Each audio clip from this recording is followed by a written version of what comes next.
तर मित्रांनो बघा, महाराष्ट्रातील जिल्ह्यांना वेगवेगळी ओळख का दिली जाते माहिती आहे का? आज आपण पाहणार आहोत काही महत्त्वाचे जिल्हे आणि त्यामागचे कारण जे परीक्षेसाठी खूप IMP आहेत. तर बघा, पहिला आहे शूरवीरांचा जिल्हा. शूरवीरांचा जिल्हा कोणाला म्हणतात? साताऱ्याला.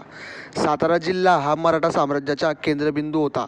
छत्रपती शिवाजी महाराज आणि त्यांच्या मावळ्यांच्या शौर्यामुळे याला शूरवीरांचा जिल्हा म्हणतात. 2 नंबरचा प्रश्न आहे तिळांचा जिल्हा. तर तिळांचा जिल्हा या धुळे जिल्ह्याला म्हणतात. कारण धुळे जिल्ह्यात तिळाचे मोठ्या प्रमाणात उत्पादन होते, त्यामुळे ही ओळख मिळाली आहे. पुढचा बघूया हळदीचा जिल्हा. हळदीचा जिल्हा म्हणजे सांगली. सांगली जिल्हा हा भारतातील प्रमुख हळद उत्पादक जिल्ह्यांपैकी एक आहे, त्यामुळे त्याला हळदीचा जिल्हा असं म्हणतात.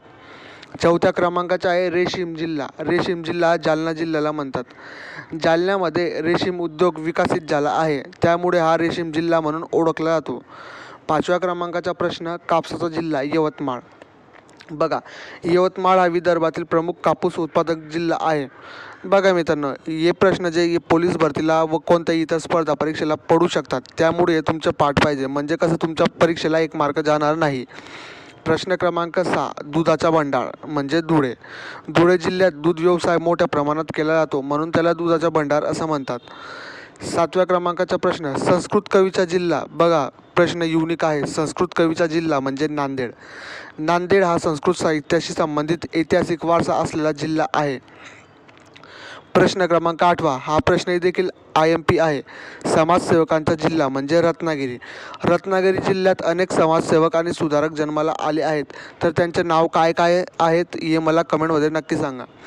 प्रश्न क्रमांक 9 आदिवासी जिल्हा नंदुरबार. बऱ्याचदा पेपरामध्ये विचारला गेलेला प्रश्न, आदिवासींचा जिल्हा कोणता? तर तो आहे नंदुरबार.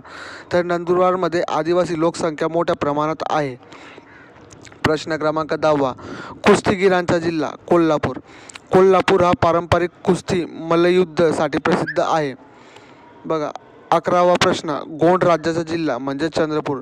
चंद्रपूरमध्ये गोंड राजवटीचा इतिहास आहे.